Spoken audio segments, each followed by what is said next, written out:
What's going on? What's up? How you doing, Jeffrey? Well, you know. But you see, I'm British. That's fair.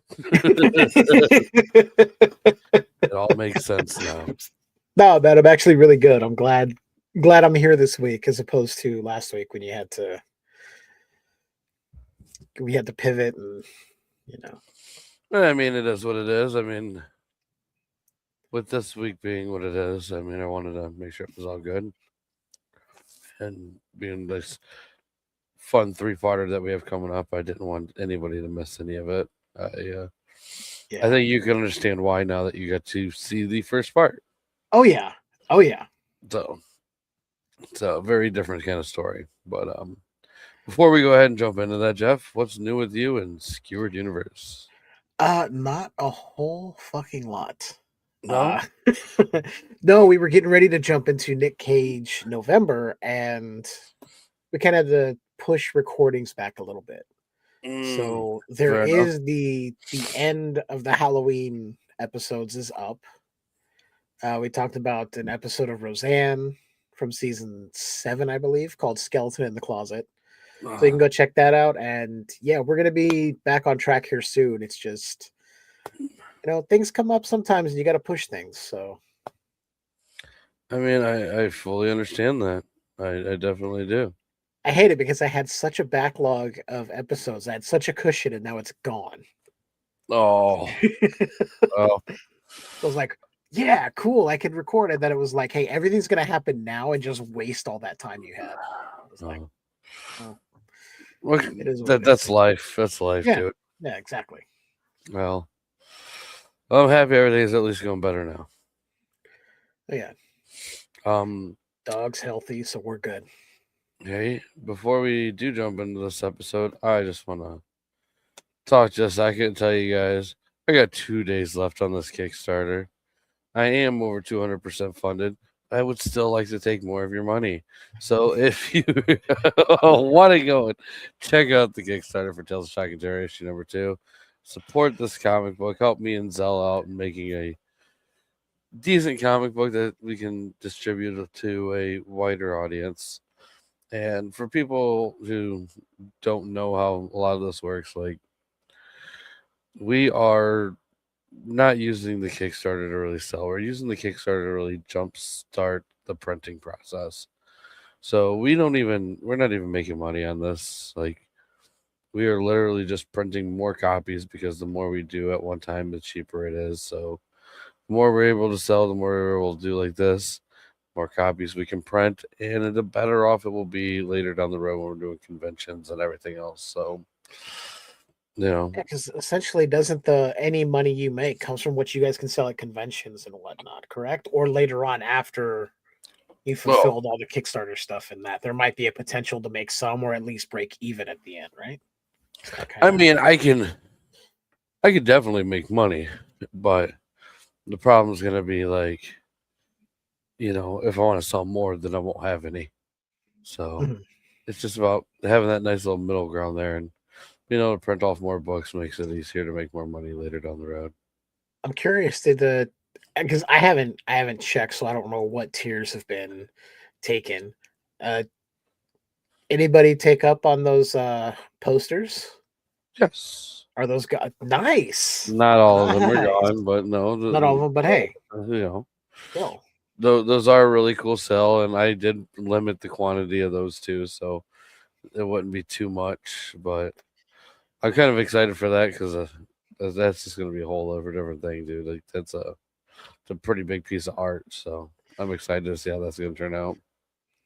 Yeah, I mean, look, if you guys out there haven't, supported the Kickstarter yet and you're looking to, look at that tier because you're gonna get some cool shit that nobody else has. Except right now, one other person is gonna get.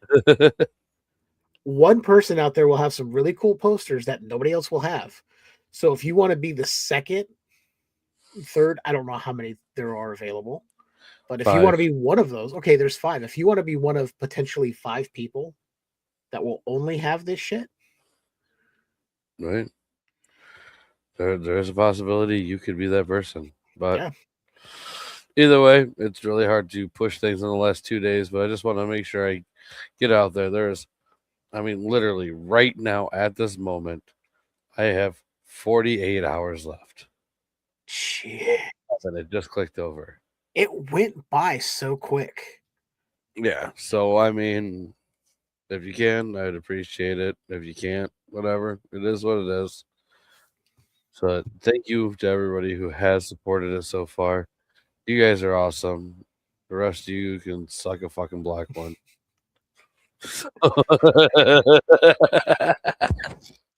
Make sure you get your mouth nice and wet to take it down and choke on it. Oh, Choke on it till you vomit. Swallow that down and choke on it some more.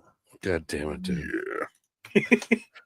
So, anyways, we're gonna go ahead and We're talking about a kids show. yeah, we are. I'm trying to think because this is for those who don't know, this is a 3-parter. We are only covering part 1.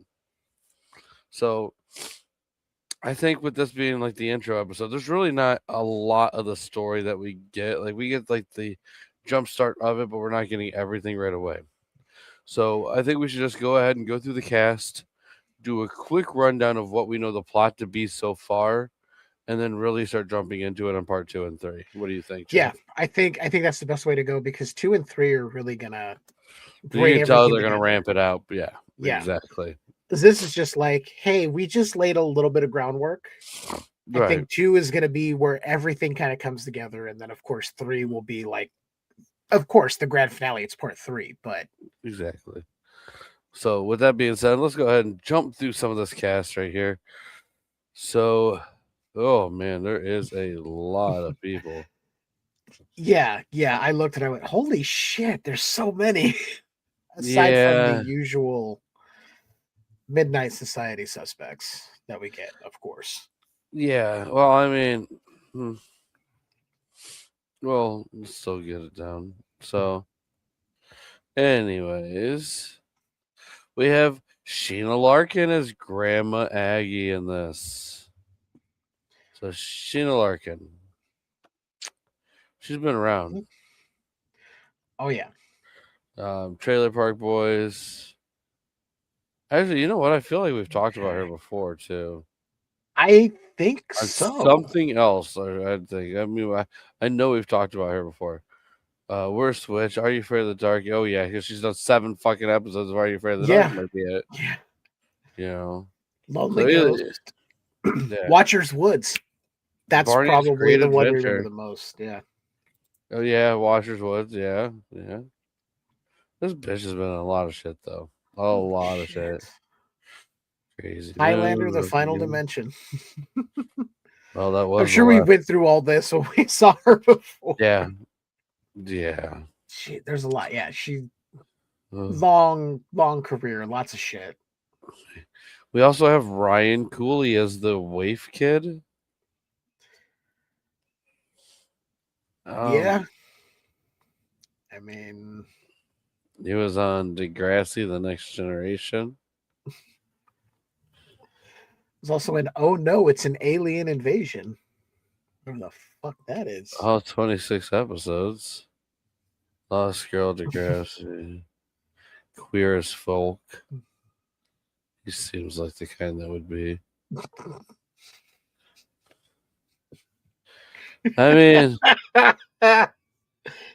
Oh my god. What the fuck? He's about my age, too. What the fuck is this shit? I don't know. He didn't do a lot of stuff, though. No. He's a goofy looking kid. But it's cool. Didn't do a lot of work. We got Bob McDivitt as Grandpa Gene. We don't really get to see him very much, but he is in 3 episodes of Are You Afraid of the Dark, and that's literally all he's done. Which is cool. It makes you think he might have had like a real relationship with one of the people that was like one of the production people for it. And do you know what all 3 episodes were? No. Silver Sight 1, 2, and 3. Just these 3 episodes. That's it. Okay, makes sense. Yeah. Oh, hey, it's easy to play dead guy. mean, could have been worse. It could have. You're not wrong. So we also have James Bradford as the General Lane Candle. What's weird is the fact, like, it doesn't show he's dead yet. Then there's no way he's still alive. Wow. He was born in 1938, bro. Yeah. So he'd be like, what, 80 something? Just super old. He was in 300. He was in The Mummy, Tomb of the Dragon Emperor. Yeah, the only Mummy movie I haven't seen. Oh, it's so not good. That's, I was like, you recast Evie, you're going somewhere different. I was like, Oh, dude, I know you just don't like the yellow people in it.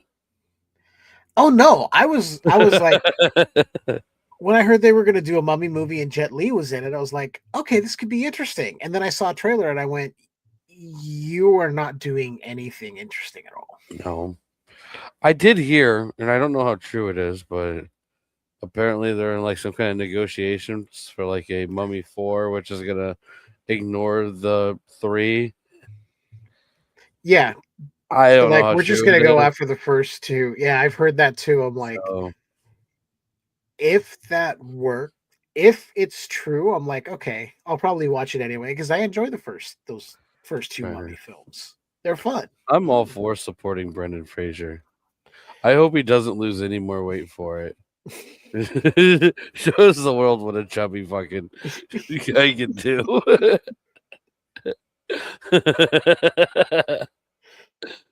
Oh. I was gonna go and run it down, but not today. uh, I'm gonna eat some more of these pastries. right. We also have Philip Spenceley in this as Vince. Mhm. Lift Looks to Kill, Marked Man, 4 episodes of Are You Afraid of the Dark, Kart Racer, Foreign Ghosts. Not a lot of stuff. Not a lot of stuff. No. One is an upcoming from 1994, 95. Some of these people have to be dead. I think so. It's probably maybe they just don't matter enough to put it up on IMDb. I don't know. Holy shit, Scanners 2 The New Order. Jesus. I still haven't seen any of the Scanners films aside from the first one. Really? Yeah, You are not missing out. that's what I've heard. We also have Emily Van Camp in this. Mm-hmm. She's in What If? Falcon and the Winter Soldier. Yep. Captain I America Civil mean, War. I guess she's in a few things, right? Black Right. Irish. I don't know what that is. You don't want to know.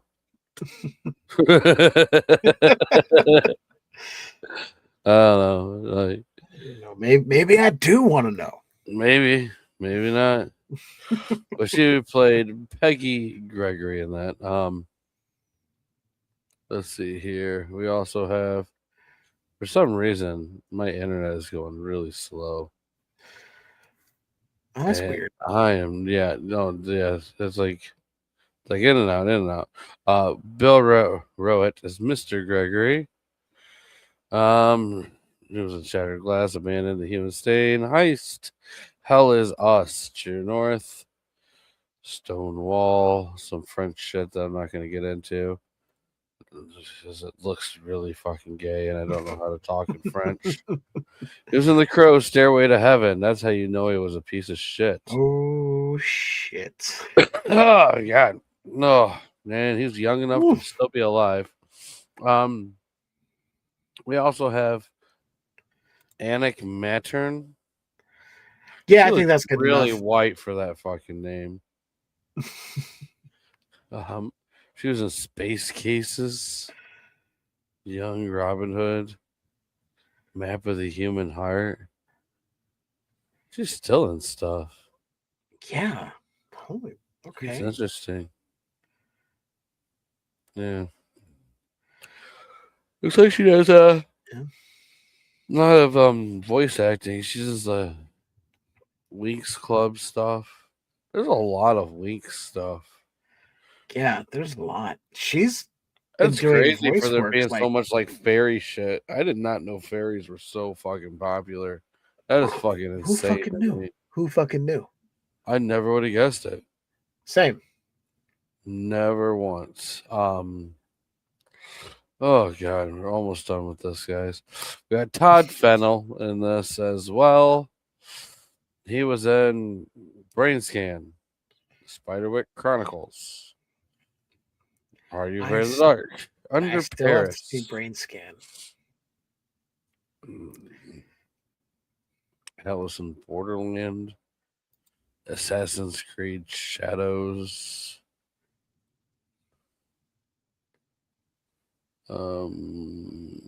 The Kingdom. It seems like he's not even. A lot of TV and video games. Yeah, yeah. Not a lot of good TV or good video games. No. I mean, a lot of the Assassin's Creed stuff, but then you see Yeah, like but Rainbow Six Siege. I'm like, Assassin's Creed, I'm not gonna sit there and say it's a bad game by any means, but it's one of those where it's like, oh, you played 2 or 3 of them, you basically done it all. Yes, you're gonna jump off high stuff and you're gonna land in hay, and then you're also gonna go and use your little arm knife thingy and kill a couple people, and yeah, I maybe think I you'll have a played fancy one. weapon. I played one of them once through like PS Plus on my PlayStation 4. Right. And it was It's fine, but then like other stuff right. came up and I was like, these games are better. Like, don't get me wrong, there was that little era where it's like they got really cool because it's like, oh, cool, we have a boat now. But now it's just like, maybe It's they've changed it. It's probably been like a good 10 years since I played one. So, like, maybe that Shadow one's like super fucking cool. I don't know. I don't know. But It just seems like every time I see one, it's more the same. I'm like, okay, so they're all dressed the same. They're all right. doing the same thing. Is it you're just doing it in different times throughout history? I'm like, doesn't that get old? If it's the same game mechanics and the same thing every time. It just depends. Maybe they're going to different phases of history. I mean, Yeah. Which I could be cool, but then if you're still part of like the same order and dressing the same and doing the same kind of shit, I'm like, okay. right.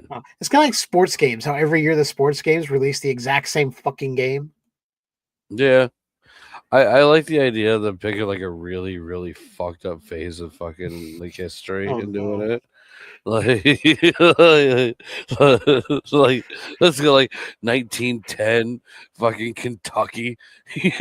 let's see what this one's about, guys. Assassin's Creed, Great Depression.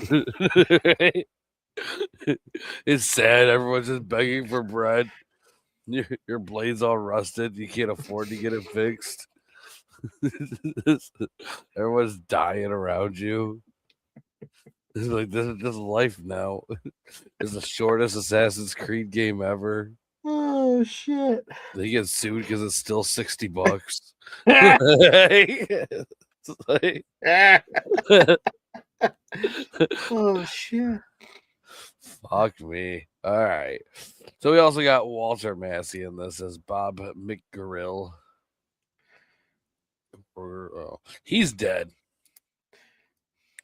Yeah, he's for sure dead. Oh, he's 100% dead. He was in Zombie Nightmare. Holy shit. Yeah, that's a 2.7 star movie from 87. That He movie was is in- terrible, but if you watch it with the Mystery Science Theater 3000 riff Yeah. going on, Yeah. it's the only way to watch it. It's the only way to watch it. Oh, he did 77 episodes of Arthur. Holy shit. Yeah. Tripping the riff. Arthur's The Yummy Halloween. Gummy Search for Santa? There's What the fuck? so much. Anyway. This is just some weird shit. Again, tons of voiceover work. Yeah, Charlie and Memo. There's a lot of fucking French shit. Yeah. Lassie, Space Cases. Whoa, whoa, whoa. Samurai Pizza Cats. He's Whoa, won me wait, back. He's what? won me back with Samurai Pizza Cats. There it is. I see it. Holy That's like the shit. third or There you fourth go. person. Yeah, yeah. You know what we haven't had a lot of lately? What's that? Oh God, Nightman. No, there's been nobody has been in Nightman. No, it's just really sad. We've like dropped off with Nightman. We also got Matt Smiley in this. No, I don't like the way he looks. I want to say he looks familiar, but he doesn't look familiar. Does that make sense? I'm not sure. It's like I feel like I've seen him somewhere, but then I feel like I've never seen him before at the same time. He looks like the kind of guy that would like little kids. Holy shit. I said looks like that, not that he did it. Dude, Is he on the Epstein list? Maybe. Can I verify it? No. But probably is. Dude, see, maybe I've seen him in Student Bodies, but Half Brothers. Was in These Walls. He was in 2001: A Space Travesty. I haven't seen that. No. No, the only thing I may remember him from is Student Bodies, and I can't even guarantee that. Yeah. He was a producer. Nothing good there. He produced Stories of Hope and Strength. Oh God, is he some Jesus dude now? God.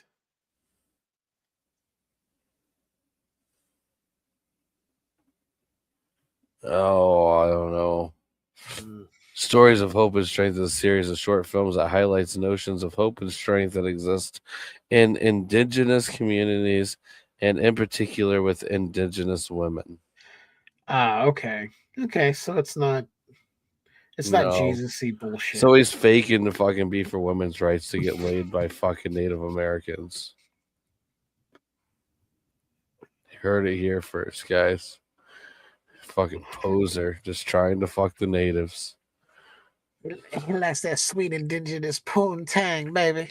Do they have indigenous people out in Canada? Oh yeah. Like, Oh yeah. They're not Native Yeah, American. there's a huge history of like I don't know terrible shit Canadian that happened to history. them.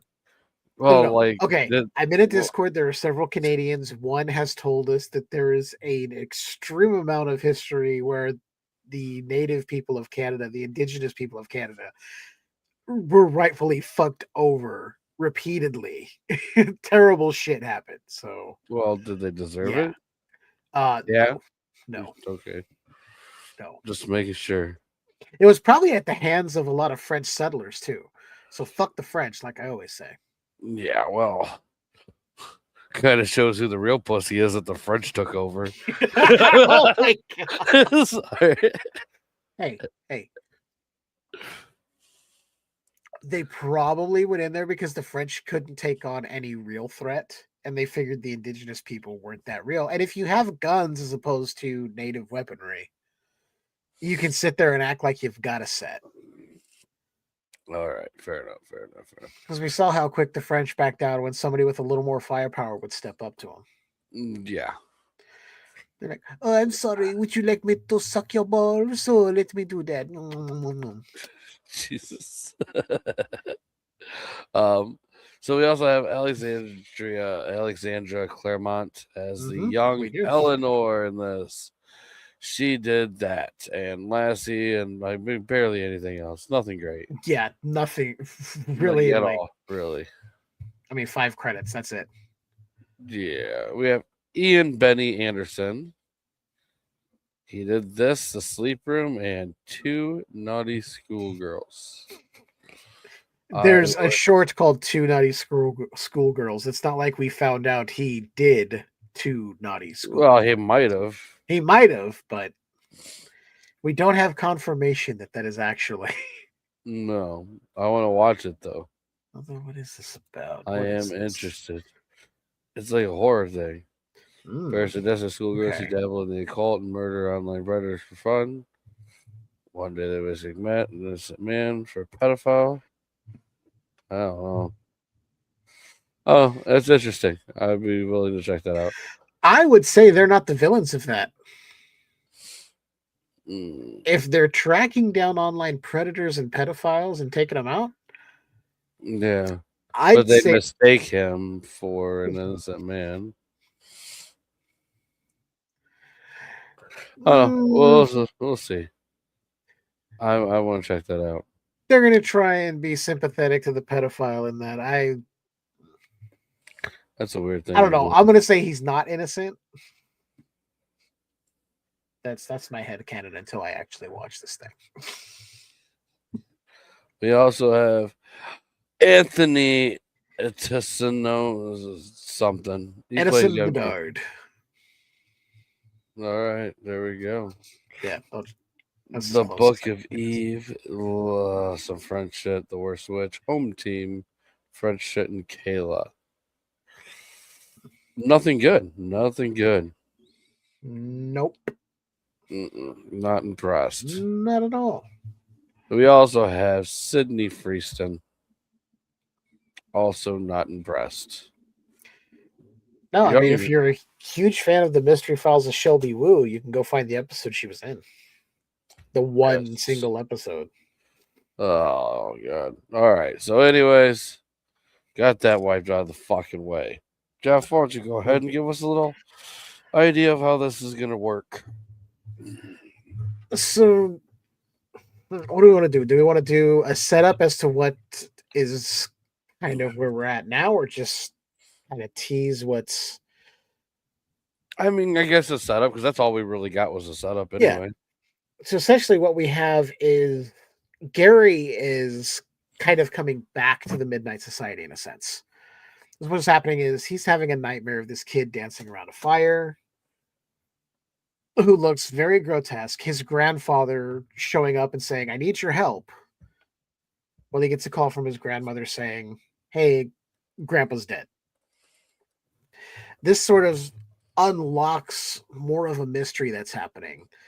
So the premise is his grandfather was someone who created the Midnight Society.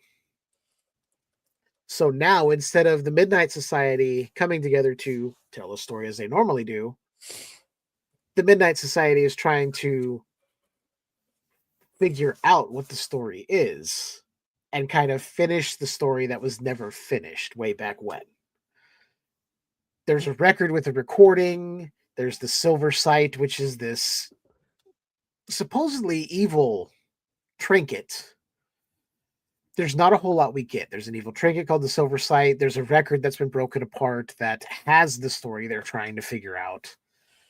And they have to contact the original members of that first Midnight Society and try to get their pieces of the record so they can solve this mystery. So it is the Midnight Society is in the story as opposed to them telling the story. And as you mentioned when we were watching this is basically like a live action Scooby-Doo from what we see here in this first one. And I don't know what more we can really say because we didn't really get a whole lot other than they've met one person from the original Midnight Society. And he sort of freaked out when they mentioned the Silver Sight. Gary and Tucker went to meet him to try and get his piece of the record. This record was broken up, into 5 pieces they said, and given to each member of the Midnight Society. But one of them was a traitor. Yes. So they're trying to get all the pieces of this record. The first person they talked to is the general. It was a General Candle. And he looks scared as shit when they mentioned the Silver Sight. They're like, "Oh, you know what it is?" He goes, "Yeah, but do you know?" And just different members of the current Midnight Society have taken upon they haven't taken it upon themselves, but they've agreed to help Gary track down these previous first members and try to get their piece of the record as I go blurry. And all we've seen right now is them trying to figure out how to track these members down. Tucker, after fighting off, was it living suits of armor, Yes, as you do. did get the second piece of the record because they have their grandfather's first piece and the letter he wrote accompanying it to let them know what was going on and how they need to finish this story. Apparently something regarding the silver sight and something that was said to their grandfather caused him to have a heart attack and die. But this is all the setup. There's really not a whole lot else that happens. They have a second piece of the record and they're figuring out the plan to track down these other members and find out if they can get their other records and maybe discover who the traitor was and finish this story that was never completed by the original Midnight Society. All that said, I'm very intrigued to see where this goes. Right. Because I'm really, really intrigued by it's not them telling a story, it's them figuring out Right. the Will story. they succeed? Yeah. There's a reason this is the last season, Jeff. 2 of them die. No. Holy shit. There's one important factor I wanted to bring up in this, which kind of bugs me. So, the cost of a vinyl back in the day would have been about $1. Roughly $1 to about $1.50. A single pressing of a vinyl back in this time period, which obviously we would be talking about the 1950s, is about $29.99, which is the equivalent to a little over $400, which I am highly, highly doubting these kids had enough money to press this vinyl. Yeah, and I'm certain their parents wouldn't have given them that kind of money back then. No, not unless like half of them were Jews and just fucking loaded. God damn it. Oh shit. Yeah. But anyways, I just wanted to point that out because to me that's kind of a flaw within the story, and it kind of bugged me for some reason. Yeah, Enough to because say something. It's just unless they had the equipment, like if they would have said like, you know, one of them used, you know, their father or somebody did something, so they went in and made a record behind their back or something. Right. Just a little something to, but instead it's like, how would they come up with the money to do that? Yeah. I mean, they didn't have, I mean, it would have probably been easier to get a hold of a reel-to-reel than to press a vinyl record. Maybe. Probably. But, you know, either way, they needed something that they could break apart. I guess vinyls are easier to break apart than, say, a reel-to-reel cassette. What are you going to do? More than likely. Run off the strips and then cut it every so many feet. Right. So, yeah. Had it been done in the 80s, they would have just made several cassettes with each one being a different part. Much cheaper Yeah. too. Yeah, and they would have got those really cool, like the metal ones that were supposed to last longer. Yeah. You know which ones I'm talking about. I do. I know exactly which ones you're talking about. So we all bought into the hype. All those cassettes were the same no matter what. No. Metal ones were cooler. Anyway. Yeah, the metal ones were cooler, but they didn't change the sound quality at all, like we were led to believe. No. They were just meant to look cool. So I guess go ahead and give us an idea of where you would rank this one so far. It's kind of hard to with the. Yeah, it's a little think- hard, but as go Well, ahead. hold on. Should we just rate this as one episode at the end of the 3-parter? I think that's better to do because it's kind of weird to rate part 1. Right, And right. I didn't think ahead to ask if you wanted to wait to do these as one full episode review altogether. So, oops. I think we had talked about it and then I forgot to plan. So, Oh no, we definitely talked about it, and then we decided what we were gonna do, and I remember the plan. And when you did it like this, I'm like, fuck the plan. the plan was to watch all three and do it as one, wasn't it? Yes, it was. Yeah. Okay. So I'm cool with this though, because this right here breaks it up. I mean, I don't have to. For those who don't know, I work a lot of fucking hours, so like having to not do 3 episodes in one day kind of helped me out this week because I have not had. I mean, as free of right time now, is exactly. I mean, literally, as of right now, I'm at about an hour and a half of time to myself this week. So yeah, free time is not something you have a lot of. no, So and that's including watching the episode and what a time I've put on here so far. So yeah, it's been that's my life. You get a little insight there. But yes, I think we should wait for it. With that being said, do you have anything to really add to this before we get going? Because I mean, we're kind of just going to continue this on. We're going to give you guys a ranking of the 3rd episode. So yeah, I mean, we think got you guys caught up right for now. So I mean, it's like, should we be like to be continued? like that's kind of where we are. This is basically like the start of any Scooby-Doo episode. They're given the task, like, hey, this old amusement park is haunted, and it seems like these people that went there disappeared. Can you figure it out? It's one of those type of things. So basically, where we're at is like the first 5 minutes of an episode of Scooby-Doo. Which I'm glad you brought up that comparison because that feels so right for this. Right. I do. As far as this episode so far, I like the fact that we're getting someone from the original Midnight Society coming back. So I like that it's Gary because his family sort of started this whole thing, which of course, it couldn't be one of the others, right? It had to be Gary and his family.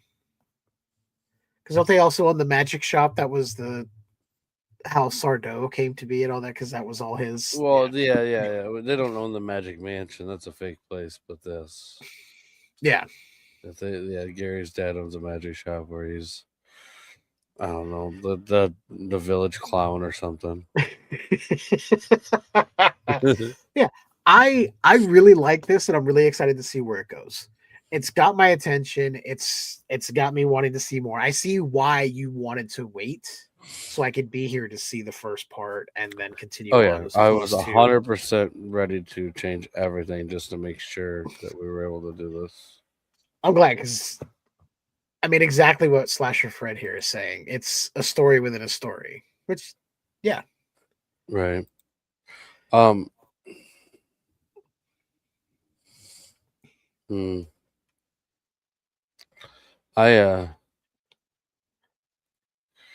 Yeah, I just got sucked into something else for a second there. I've been like falling into these little things with movies, and it's like there's certain people that I just completely fucking love all their work, and then they started doing something different, and I'm not a huge fan of all of it, but I still appreciate the person enough to still support it. And to give anybody an idea of who I'm talking about, Zach Kreger at the moment. I think he's an amazing fucking actor. He was one of my favorite things ever back in the day, especially when he was part of Whitest Kids You Know with Trevor Moore. And the fact that he's turned into a director that did Barbarians was awesome. Weapons kind of sucked, but I haven't seen Barbarian and I haven't seen Weapons yet. So yeah, he's. It's weird just watching him go from the Whitest Kids You Know to doing some of these, very well known fucking horror things. So I mean, it's just it is funny when you see people from that you see starting in comedy end up in horror. And then people will be like, "Oh, that's so weird." But then if you look at it, you're like, "Well, It's not really that weird. No. Comedy Yeah. and horror are kind of two sides of the same coin when you really. Right.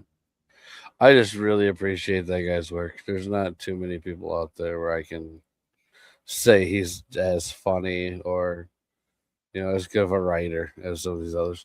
But yeah, I don't know what happened there. I just I saw something like what made me think for a minute. I'm like, holy fuck. But all right. Anyways, you got anything to add before we get out of here? Not really. Excited for the next two parts, and yeah. Me too. I'm excited because I'm going to try to go get something to eat after this because I'm hungry. Hoping that this isn't the only high point of this season. Let's put it that way. But I'm not keeping my expectations high. I'm not setting my expectations high. Yeah, I wouldn't. That's for sure. All right. So with that being said, you got anything else to share about Skewered Universe or anything? No. Check out our last episode, which closed out the Very Skewered Halloween's run of specials. And yeah, keep your eyes open for what we got coming in November. I know it's already like several days in and nothing has come out yet, but I'll get you guys something. And then December, we're going to go back to holiday horror. So that'll be fun. There you guys go. And remember also, we are down to 46 hours on the Kickstarter. If you got something you can throw in there, I mean, even if you want to go on there and donate $5, it's appreciated. So, yeah, because I think you can donate without even getting any of the perks, right? Yeah. So if you just want to back somebody to give them a few more bucks, back this project. Back Shales of just an idea. Just an idea. I almost said Shales of Talk and Hair. I can't even speak right now. I mean, maybe that's what it is now. Tales of Shock and Terror, Volume 2. Tales of Hack and Hair. All right. So I guess with that being said, let's go ahead and get the fuck out of this bitch. Hey, have you ever checked out the people section of this? No, I never noticed there was a people section. Just click it real quick and tell me what you see. I'm just curious. Somehow, I don't remember when I did it, but I saved my photo. It was Paul Hogan. That must have been a while ago when I did that. Oh my god, that was so long ago when we were going off on the Crocodile Dundee and Paul Hogan thing. Oh my god. Well, good the times. Thing out of Australia. It feels like so long ago, and I guarantee you it was only just a few months. Oh, dude, 100%. It wasn't as long ago as we think. Oh, I'm sure. So, anyways, let's go ahead and get out of here. Thanks, everyone, for watching. Remember, check out all of our shit, or go and fuck yourself. Shut your fucking face.